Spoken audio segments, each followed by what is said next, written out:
Welcome to Big Blend Radio's first Friday Toast to the Arts and Parks show with the National Parks Arts Foundation, who are known for their amazing artist residencies in parks across the country.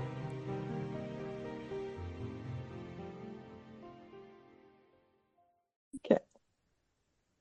Hey everybody, so exciting. It is a new year, 2025, and every first Friday, as you know, we have our National Parks Arts Foundation show here on Big Blend Radio, and usually we're interviewing the artists in residence, but sometimes we get these wonderful times where we get to chat with the founder of the National Parks Arts Foundation, Tanya Ortega, who is also an amazing photographer, and she is here to kind of get us back in the saddle of what NPAF does, why she started it, and to give us some highlights of what's coming up in 2025. And one of those things is our retrospective publication coming out with 8 years of interviews with artists in residence in parks from Chaco Canyon to dry Tortugas out in Florida on a little island, Hawai'i Volcano National Park, all over, and now Saguaro National Park too. So welcome back, Tanya. How are you? Happy New Year. Good. Happy New Year, everybody out there. It's going to be a year like no other. I think it's about time. I'm pretty excited. I'm pretty excited for this year. 2025 just feels like a good number. And we're actually, when you add the 2025, it's like the number 9. So cue the Beatles. But, oh, wait, it is? It's 9? That's my number, apparently. I don't know anything about numerology, but people keep telling me that's my, so yeah, wow, good. And that's our 9th year with you now. 9th year of NPAF with Big Blend Radio. How cool. Do we feel younger? I feel more buoyant. I don't know what that means, but I do. I feel happy. How about that? Oh, that's so great. I am feeling better than the last couple of years have just been a little strange, all of the post-pandemic stuff. And I think it just took everybody longer to come back than we all thought, though we are all resilient. And I'm not just talking about us. But it's already getting better. So yeah, it's exciting. Getting better all the time. We're here. I'm in the Beatles again. You got me cued in the Beatles mode. I don't know what it is, but let's talk about NPAF. The residency programs are incredible. When you look at the history, and putting this retrospective together has been incredible. When I look at the artists that, you've got to apply. And if you don't get accepted the first time round, keep going. Every artist we talk to on these shows, a lot of times it wasn't the first try, and they kept again, and they say it is worth to keep doing it. And some have been in residencies more than once, some second and third, like Alice Lee, Stan Honda, Andy Warner, right, have had multiple residencies. So you never know. These residency programs were an artist of all media, right? So whether you're a dancer, a poet, a chef, anything. Travel writers. I keep telling my travel writer friends, like, dudes, 1 month in a national park area, right? You could be on the outside of the park, but get a month away from life to create. Exactly. We get more inquiring emails from writers than any other artistic media asking if we take writers, and we're like, yes, we consider writers artists. And so we're still trying to, after all of these years, we're still that demographic, especially if we're like, yes, we consider you an artist. So we're still trying to get more writers. And it's very interesting because at first we got a lot of photographers, and now we're not getting that many photographers. And it's interesting. When we say everybody, we mean everybody. I mean, we have had some fantastic, and by I should say fantastical. Anyway, people who do different artistic media who wouldn't consider themselves artists. By the way, a couple of those people who maybe thought that, or one of the two anyway, that went to Dry Tortugas Artists in Residence, Ian and Austin, a couple of years ago they went. Yeah. Ian just published a really great book. We need to get him back on the show. So you got to get him back on the show. Give him a call. because it is. I just got the book in the mail yesterday and I went over it briefly, but I need to sit down and just look at everything. I mean, you would not believe they got underwater photographs. They went out in the canoe far enough. It is amazing. And another beautiful thing in the book, it really also looks at the environmental worth of the park of Loggerhead Key. So anyway, yeah, call them and talk about the book because this it is is exciting amazing. because again, this is where the artists go places like Loggerhead Key is your own private island. You have to go through FEMA training on hurricanes. Remember, Yep. Matthew and his wife, Matthew Daniel Chase and his wife went out Oh yeah. there and they actually did have to get out and then they went back and then they helped with cleanup. So it was, you are remote for a month and you have to take all your provisions in for the month. So my boat would be just like, here's the wine boat. Just give me a barrel and take it. But you're on an island where the scientists usually are. So this is something that the general public does not get to see. And this is the thing I hear from artists all the time. They get into the archives. So they'll read diaries like Alice Lease did that in Fort Union. They'll be able to get into archives in the museum behind the scenes, get information from rangers that the general public doesn't always get to see on your vacation. And maybe you're not going to do that on your typical vacation either. And then they share it with the rest of the world. And I mean the world, not just hometown coming, Exactly. And that is really important because the reason that as you know, yes, parks are for our enjoyment. They're for the public, but they're also sacred and they have environmental things. And the reason that there cannot be a lot of people on Loggerhead Key, I mean, they've got all kinds of, they've calculated it out, how many people they can have there at once. And it is really limited. The reason that, and I'm really grateful for this, that the Park Service, the government limits people visiting certain places like this is because it will destroy the environment, and the endangered species will be gone if we let too many people in too many places. So this is one of the things that the artists do, is they're able to take their artistic media and be able to show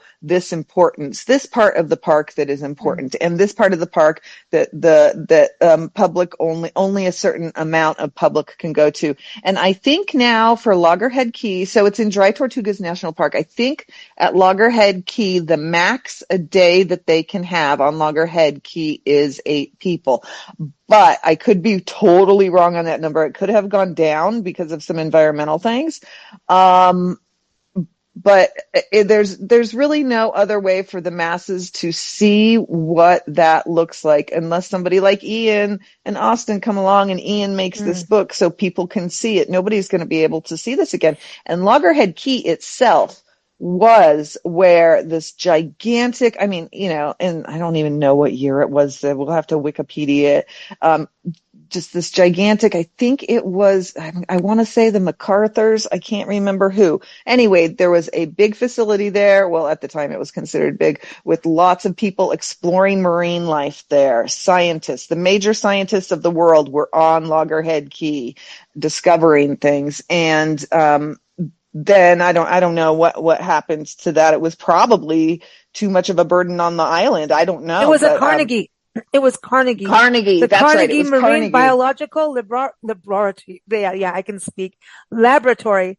No, it is laboratory. I forgot what country we're in.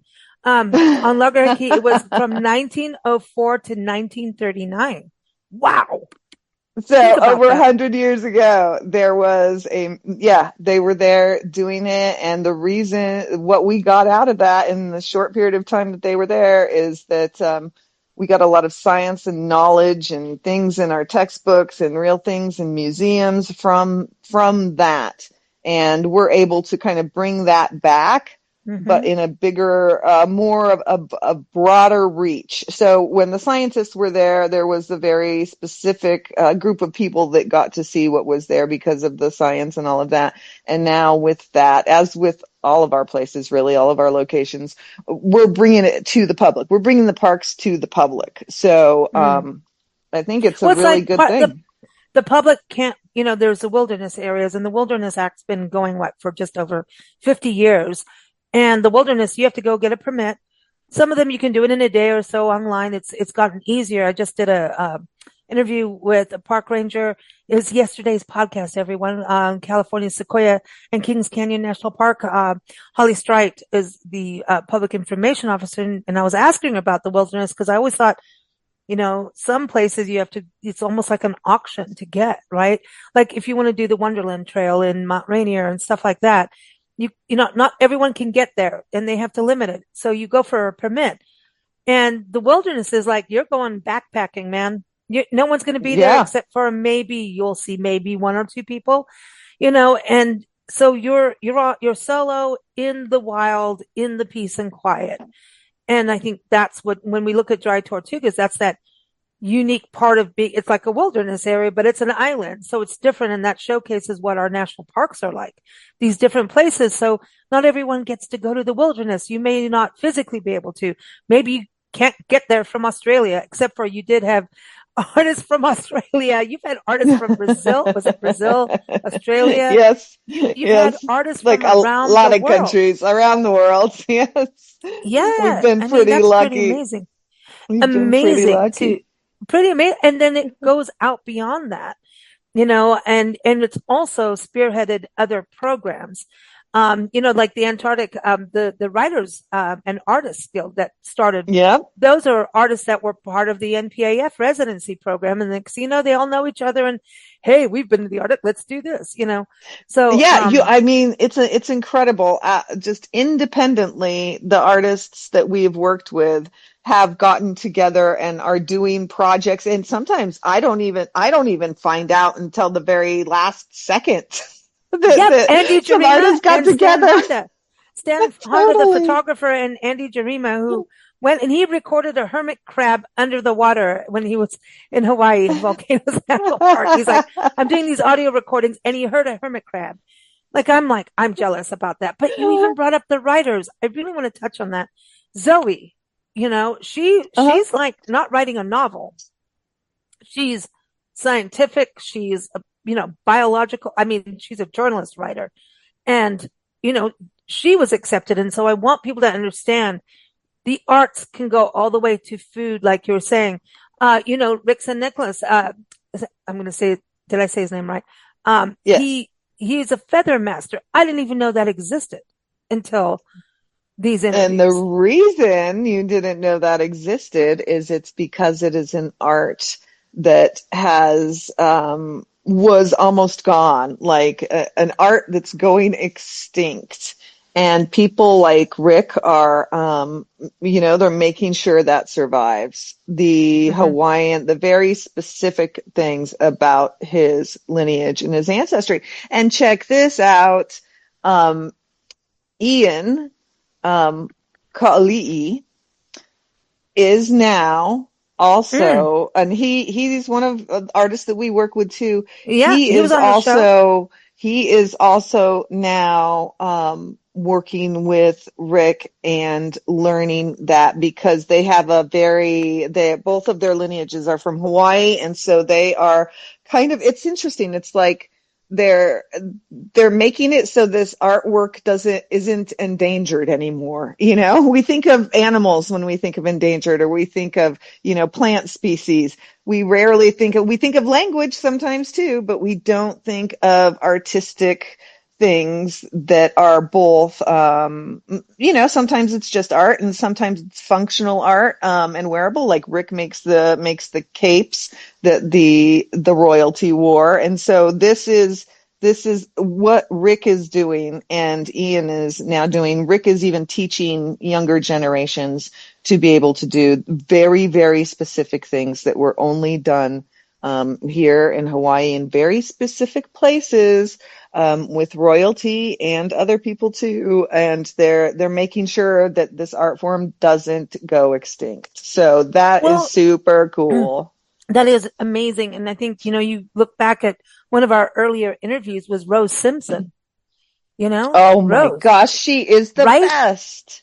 She's so cool. Amazing art. And so many indigenous stories coming from these residencies, indigenous people getting to their place where they can go and be part of their history, their ancestral heritage, and keep it alive with what they do as an artist. And Rose is the epitome of that. Rose, how do I say this? She is a close friend of a friend of mine, right? And so, but I didn't know that when she applied. We didn't know that, but she's a close friend of a friend of mine. And so I get updated on what she's doing through our mutual friend. And if you haven't Googled her lately, you need to Google Rose Simpson, because she has just like boom, right? And what I want for Rose Simpson, this is so selfish though, I'm like thinking and looking at everything she's been doing, and I'm like, how is she doing this? She must be exhausted. She needs a residency where she can just go rest. Go to sleep, yeah. But I don't think she's like that. She's really into she's it. She's not like that, yeah. Well, what about poet Carissa Garcia? And she went to Chaco, and how she got her friends and family helped her, to get there. And there's sometimes a stipend attached to these residencies, just saying, sometimes. And for her to get there, I mean, she's a veteran, and I want to just really give hats off to NPAF that has done so many residencies revolving around veterans, and specific residencies over the years for veterans, and then ones that were like in Gettysburg. Carissa, though, her residency was huge for her to go. It was magic. And I really hope that she wants to go back to Chaco at some point, because there was, she does. Yeah. And then she does a lot of other things too that are very important for her culture and the world too. So we got to get her back there somehow. But she, without saying too much, because she can, speak the story herself, but she knew some things that had not been recorded yet, because other people who maybe were not in that culture or something did not know the symbols of. So she discovered some things. It's there. Deep. It's deep stuff. Yeah. It's deep stuff. And I mean, every time I talk to her, I'm like, okay, we're going to do like a 30-minute interview. No, we didn't. No, we didn't. Yeah. She's amazing, and she's a storyteller, and she's got so much passion. She's fiery. She's a fiery girl.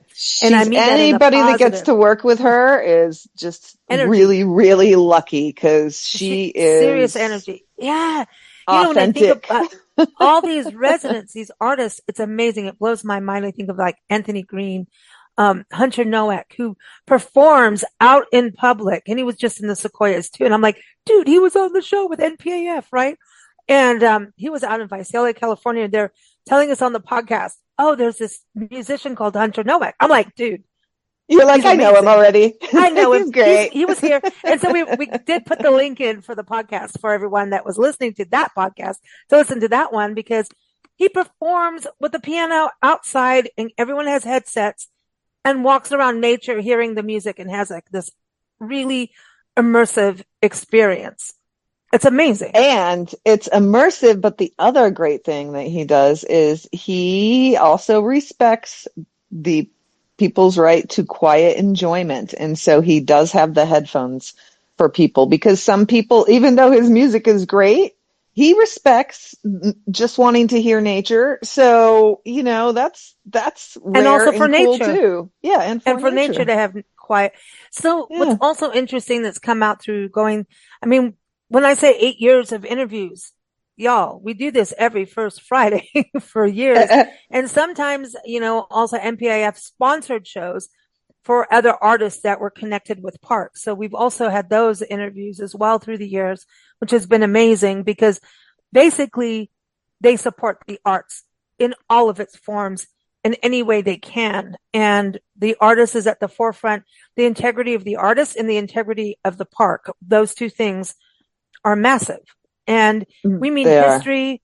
Look at everything in Gettysburg, Chaco, Fort Union, Hawai'i volcanoes. Everyone goes, oh, I'm going to the volcano, comes back.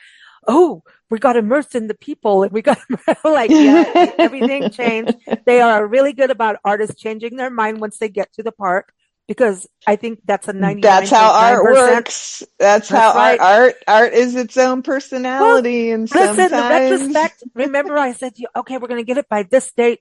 And then things started changing and you're all like, I'm not going to do that to you, man. Do what needs to be done with the project. And yes. for so many other reasons, thank goodness Tanya's like that. And I understand now, because artists, every time they come on the show, like, Tanya is so cool. And everyone is so Oh, cool at that's so NPAF nice. because they allow us to be and do what we need to do for the integrity. And then here we are doing this retrospective. And I'm like, I don't want to push this through. It's not going to be what it needs to be. And you're like, I didn't give you the deadline. Yeah, there's no deadline. But there is. It's coming out this month, everybody. So if you go to nationalparksartsfoundation.org and you go to nationalparktraveling.com, sign up for our newsletters, you'll see it. Go and follow us all on social media and you'll see it. It's going to be out this month because we're ready. But going through the archives of the artists, like, we can't talk about every single artist, but I want to. And so in the retrospective, it is amazing to see the different, there's these common threads with the artists, as we're talking. But one thing too is, and Carissa's really the one who brought this up. And when I'm going through this, project, you support women in the arts. And from what I've heard from other women on the shows too, the fact that women can go away for a month, and if they need to bring their family, depending on the residency, they can, that you are understanding about family. And yes. that is huge, because a lot of times, a woman can't just run away for a month, and it's hard also. I think what is hard about the month thing that everybody wants is, a lot of times artists have a second job, y'all, because musicians, I'm just going to say it's just not that easy to get paid all the time, right? So, but they balance it out. And there's months that you can do it. There's, right, where there's a will, there's a way. And it works out for everyone. But for women, they are able to do this, and have a safe place to go and be able to do this is also amazing. Yeah, and I would like to say, because I am a woman, and we all know, and everybody knows, that it hasn't been easy, and this is why women had to use nom de plumes for writing for years, many hundreds of years, that whole thing.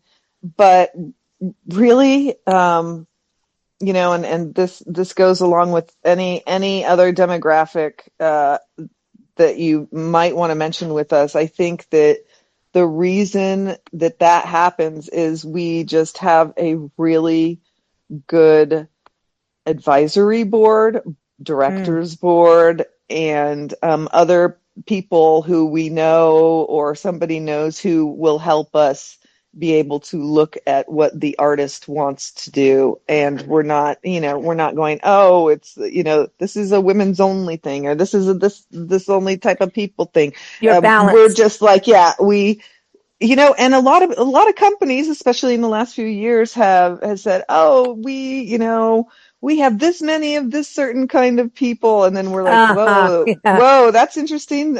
We've got like triple that, but we're not going to be like, oh, you're not getting chosen for a quota. Yes, exactly. You're getting chosen because you're a good artist. You've got a good application, and you're a nice person. There you go. Yeah, but the application, that's what's interesting, because so many of the artists that have had even multiple residencies are like, no, it didn't work the first time at something. It's about like what's going on. The whole choice, and your application does go through a board. And yes, there's a fee often. There's a fee attached to it. It's nominal, but really the NPAF has to survive.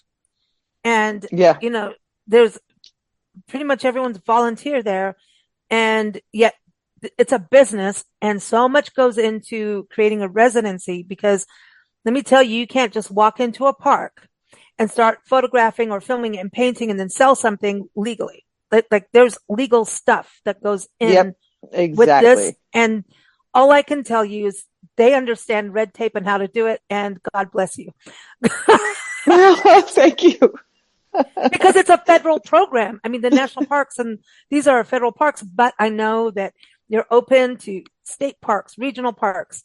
We really want you to do the Jefferson Highway as Jefferson a Highway. Program. We want to do all these new we all see things all the time going, this would be the most kick butt program. Well, I'll tell you, residency, and you get requests all the time, right?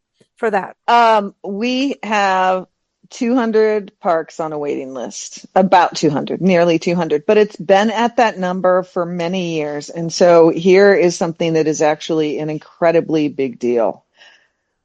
Now that these parks that are on the waiting list that are coming up, we get a hold of them and we're like, hey, now you're at the top of the list to have a residency. What can you offer artists? We go through this whole thing again, and they don't know what we're talking about because everybody that approved everything approved it years ago, and they're gone now because we have a whole new generation of National Park Service people coming in. So it looks like what we are going to have to do is, for the first time ever, is put out a national call to all of the parks, every single one of them, in 2025, here in this year. We have to nominate Jefferson make it Highway. to make it. Yeah. We're going to have to we're going to have to tell everybody that is on the waiting list, look, you've been on the waiting list for too many years. We know your entire staff is different, and tell us if they're not, but most of them are. And we're just going to have to just wipe everything out and do it from the start. Make it clean and just get a hold of all the parks, because as you know, a lot of parks that we could not work with because it is very expensive. And then we told them how we do it, and they went ahead and tried, and most of them did not succeed because art isn't their thing. They are protecting a sacred land. It is a different sort of thing. Yes, they are together and they align, but it is a different sort of thing. So most of those have gone out of business, all of them really, except maybe 3. Even though we said, this is how we do it exactly, this is how you can do it too, just copy what we do. And they didn't do it exactly but they couldn't, because we are not the government and they are. So they have different things for instance, money, they can't, give, like, all kinds of things. They have to get a that's behind the scene. And then the friends group goes, well, this is according to our bylaws. And then, so it gets so confusing. This is what you do. Like if someone said to me, okay, you can go be a chef for the day. Now I know how to cook a little. You throw me in a kitchen to get the food out on time? Hell no. I'm drinking wine in the corner as I cook for you. That doesn't go in a like a restaurant. It's not happening. I'm drinking wine going, no, let's put this music on. Oh, who cares about the diners and what they hear? I'm playing this music. I'm drinking my wine, and however long the food takes is how long it takes. Apparently that doesn't work, but I know how to cook some things, right? It may taste absolutely delicious, but I'll go out of business because I'm not set up to be a restaurant. Does that make sense? Exactly. Yes, that is actually a really good analogy. And so this year we are going to be opening it up to a lot, if not all, national parks, and which is really scary for me because that's going to be a lot of people that need these programs. Even, having 200 on a waiting list is already nearly half of the parks in the United States. We're getting towards 500. We just got another one, another women's history park, which is awesome. Exactly. Yeah. So to do this, we're going to need so much funding. I don't even want to say the number, but it's going to get done. And so this year is going to be just focusing in a really big way as an epic, just not starting over, but financially being able to invest in the artists and the parks in a bigger way. So we're pretty excited. And check this out. Somebody whose birthday is today, whose name is Gail, and I won't say her last Happy name, birthday. but she is one of the best grant writers in the United States for the government, and she retired, and so she is volunteering her time You to rock, Gail. You NPAF. rock. You And rock. she is, I like get chills every time I think about it. And she's been my friend for, I don't know, 30 years, 20 years, some crazy amount of time. And she's like, I'm retired, but I want to do something really, I've been working for the government and I want to do something that is good for the Tanya's world. like, And come to that's mama. you. Come And to I'm like, mama. oh my gosh, man. And I didn't ask her because I knew how busy she was working for the government. I never asked, she's a friend. I wasn't going to, and so she's just like, that's what I want to do. And I'm like, oh my gosh, we've got the That's best awesome. great writer in the United States. Now what do Oh, I no, do? I gotta that be is serious. amazing. I love this, Tanya, because so there's grants, right? And then, and that's a thing too. So I've learned this from you over the years and other nonprofits we work with. When NPAF puts out a residency call and there's a deadline, get on it. And so always sign up for their newsletter because sometimes a grant will come through and they need to move it fast to make it happen.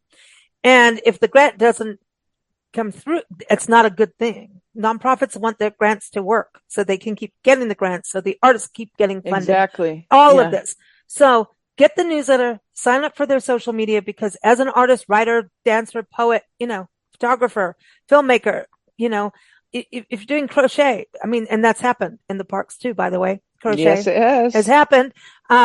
So all of that stuff, get the newsletter because you never know when the magic hits now. Sometimes just like you're saying with the 200 parks, like this waiting list, I'll sit there and go, okay, this is what we're doing for the year in podcasts.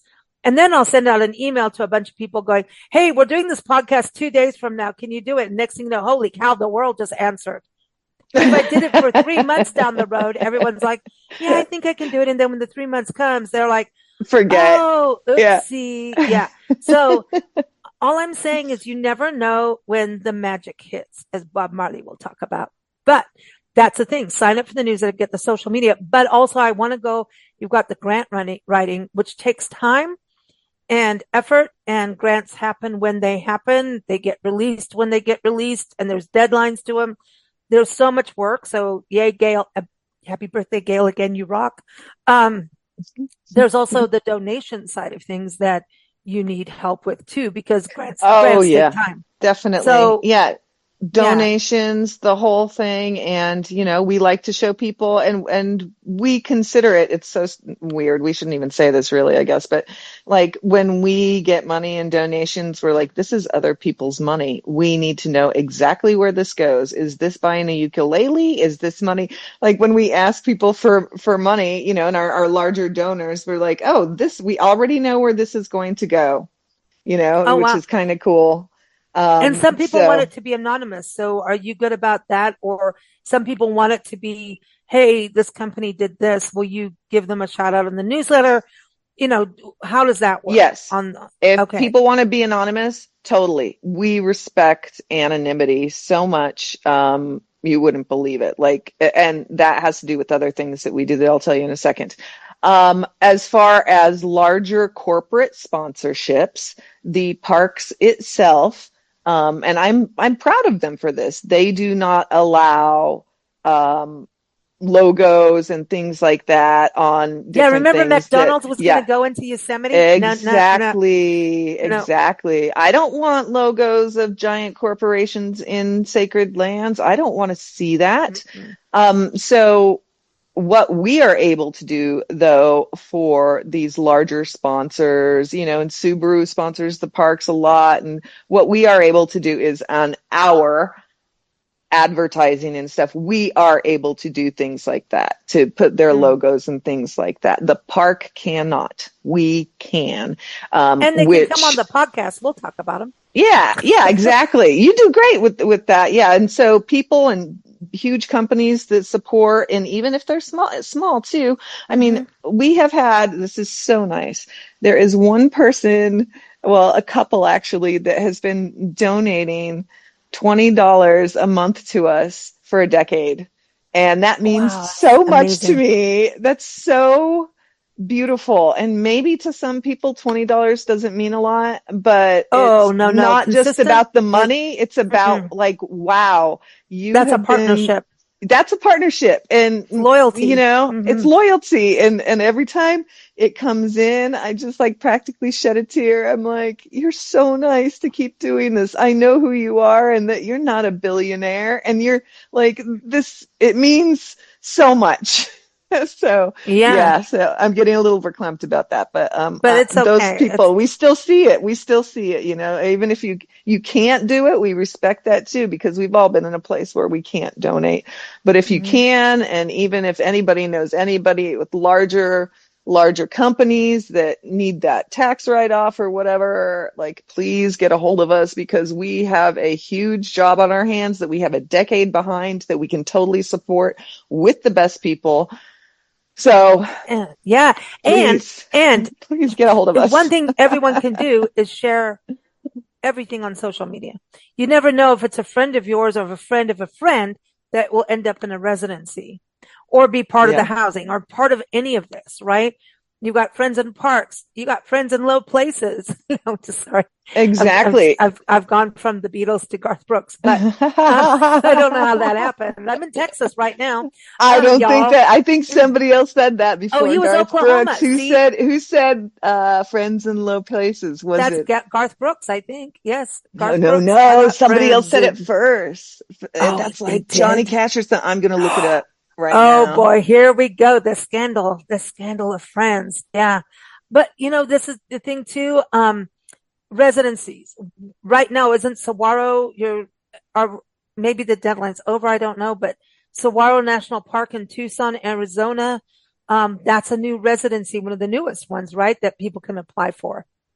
Yes, that is. And unfortunately, fortunately or not, this for 2025, we had only enough money to support one Mm, residency there. okay. So for 2025, that's over. But I mean, the one that's going to happen in 2025. So in the probably February or March, just like next month or the next month, we are going to put Saguaro out for 2026. So Okay. basically, this is how it works, is that we have to put our offerings out at least a year in advance, because when we apply for the grants, those are also way in advance, and we need to have the money to be blah, blah, blah.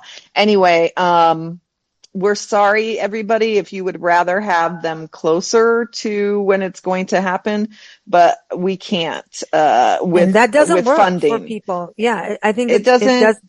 Yeah. Yeah, it's hard. Some people do like things that spontaneous. I work only spontaneously. So for somebody like me, that would work. If I had 2 days, I'd be like, of course, my application wouldn't look good because it would be 2 days, but I'd be like, okay, I'm going to apply to this and I can do it because I only work spontaneously. Most people can't. Most people have I have regular, spontaneous schedules. combustion. Sorry. Okay. I just want to say this is the most important part of this podcast today is Friends in Low Places was written in 1989 by the songwriters Earl Bud Lee and Dwayne Blackwell and was first released by David Wayne Chamberlain in 1989. And then they Yay! gave the song to Garth Brooks to record as a demo. And then, off it went to his first album, his self-titled first album. And that's when he was relatively unknown. Thank you, Google. Or was that AI that gave me the answers? But apparently that's what it was all about. So just saying. Yep. And Good history. along those lines, check this out. You're the funny. the guy that wrote that, right? He's a songwriter. Songwriters are artists. Well Even done. if they're And not the Hawaii. person that records it and makes it famous, they wrote the song. Like a Yes. lot of That people, make I the didn't whole world know. sing. They Yeah, make the whole world sing. I thought that at one point in my life, and I did not discover this wasn't true probably till I was like 20. I thought that all singers and musicians wrote their own stuff. Like I thought they played the instruments, they wrote the songs, like everything. That's ridiculous. Of course. But so there are people that write songs that other like Carole people. King. Yes. Yeah. She was a Exactly. songwriter before she put Tapestry out, so many people write things like Chris Stapleton's wife is written for like Carrie Underwood and all kinds of musicians she's written songs for, but she's like his backup singer, but she writes half the songs. Yeah. And she's a badass. She's another amazing. one that everybody knows and nobody talks about, June Carter Cash. That's right. Johnny Cash. Right. Look at how many songs she wrote. Right? You wanted to bring him in. I did. On our anniversary show, everyone, you'll hear this on Sunday. Barbara Redding, journalist, a travel writer, Barbara Redding was on the show. It's our anniversary. And we were saying, okay, we're 18 years old in podcasting. This year, our company in this country is 28 years old. So Nancy and I feel a little young and buoyant again. So 18 years in podcasting, 28 years in magazines from back in the print days. But it all started in South Africa. I mean, we're talking about the days where you typeset, old school stuff, which I still love. But check this out. I mean, now we can go digital and go global, right? With a button. But a lot of work goes before the button, just saying. So it's really interesting. She was on the show and I said, well, where were you when you were 18? Because that was this whole thing. Where were you at 18 years old? What were you listening to? What were you doing? She was like, I was in Bloomington, Indiana, going to college to be a journalist. And while she was there, one of her first interviews was Johnny Cash. And I'm like, I don't want to talk to you again. She got to interview Johnny Cash. And then I brought up Eric Burton because Nancy loves her Eric Burton, right? And she's like, I just saw him in Austin at South by Southwest a couple of years ago. But then Nancy met Chris Christopherson. So there you go. So, it's wow. Songwriters. That's so everyone cool. We're talking about are awesome songwriters and musicians. And I've got to tell you something. This reminds me of, when she was 18, she was doing, and I'm just thinking of like people I know. Well, I'm better than me. My uncle Gilbert Ortega, who is R.I.P. When he was 18-ish, he married my aunt, Linda Vanderwagen, and they recorded an album. You're not going to believe this. And this was like a long, long time ago. I don't even know what year this was, but a long time ago. He's actually not my uncle. He's my he's my great uncle, I guess.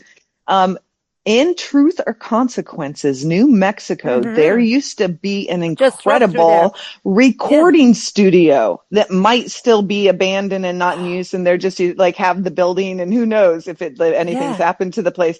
But Truth or Consequences used to be the place that you went if you weren't going to record in Nashville and you weren't going to record, I forget the other ones, in California. Truth or Consequences of all places was the place to go and record. Isn't that weird? And what's the name?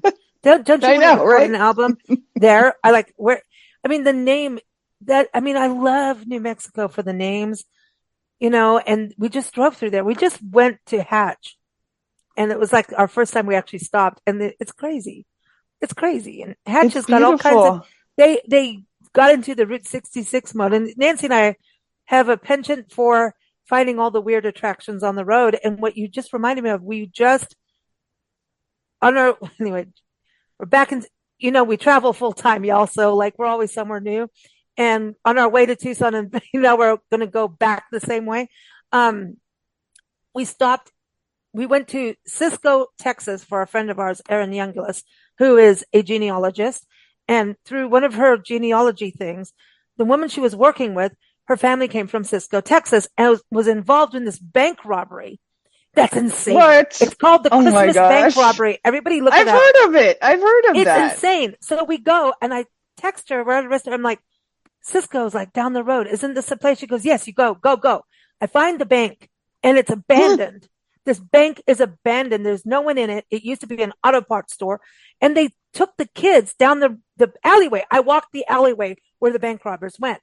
This was one of the bloodiest shootouts of all time, right? So this is crazy. Well, guess what? It's also the home of the very first Hilton Hotel. And that's where the Chamber of Commerce office is. It's crazy. My this whole gosh, thing. no way. So down the road, here we go. We're like, look at all these weird attractions, right? Roadside attractions. So down the road in a town called Colorado City in Texas is a giant microphone from back in the day, the old school microphones. Those sound the best still. An abandoned radio station. Like it's there. And I'm looking at it going, Nancy, like if we ever stop this Love Your Parks tour, I want to move this radio there. Station. Yeah, well, if you've ever watched Northern Exposure, right? Don't you want to be in the radio booth there? Like, you know, with Chris North. Anyway, was it Chris? No, I've got his wrong name, not Chris North. That's Mr. Big. Anyway, the dude from the radio station that's married to Bo Derek, whatever his name is, like he's pretty hot. I always had the hots for him, but like I'll go in a radio station with him, but in a radio booth or wherever he wants me to go. Maybe the sound booth in the Hawaii art residency that you have, the Hawaii house and Hawai'i volcanoes, you know, your sound booth. But like, I'm looking at this abandoned radio station. It's still got the big tower, but this abandoned little building with the big window, and you've got a circular driveway, and there's this big road, like microphone.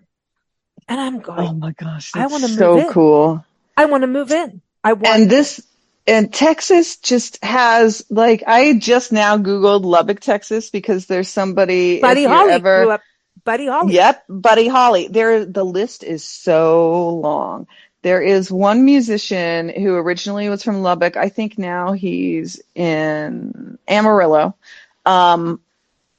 Anyway, he is a really nice guy, and his name's Jimmy Dale Gilmore. And if you get in touch with we should probably be talking about this off the interview, but he's accessible guy. Have you interviewed him? I think he is part of a band that I recorded an interview, and it was a separate show, and it has the guitarist from that played and toured with George Thorogood and I can't remember the name of John the band Mayall right now either. Well, the Texas Scratch was the album, but these are all seasoned musicians. Like they're tasty seasoned. If you're a vampire, they're delicious. But no, it's amazing. No, Texas has an insane music history. I mean, you know, Stevie Ray Vaughan, Janis Joplin, you know, that's a whole other show. But Tanya, music is open. So musicians a month away, and you do get to do events too and a show if you want to. You know, there's so much. So nationalparksartsfoundation.org is the place to go. Connect. If you want to have a residency, if you want to be in a residency, if you want to donate, support. And even just be part of it and share the information with your friends and family. Really, this is such a cool program. Thank you for what you do for the arts. Thank you to the artists who do this. Thank you to the parks and everyone who supports this project, because it is amazing. And we have had like true joy interviewing artists in residence, and Tanya, when she gets to stop by once in a while, we have to like really get her. Like we spontaneously combust when she comes on the show. So it's always good to have you back here. Thank you, Tanya, for what you do and fulfilling your vision and sticking through it and being that resilient person that you are. You know, Tanya is a Taurus, so you know she is resilient, just like Nancy. You know, and Nancy so and Tanya, stubborn. I'm just going to say, Nancy, here on Big Blend Radio, my mom and her share the same birthday. And so, you know, our phones are blowing up on that day, before that day, a month before that day. Like Nancy goes, go remind Tanya. And I'm like, Tanya. And she goes, I know. Remind Nancy. And then remember, you're the one in between us. You need to pay up. Yes, I do not envy your position. Well, all I can say is there's a lot of bulls.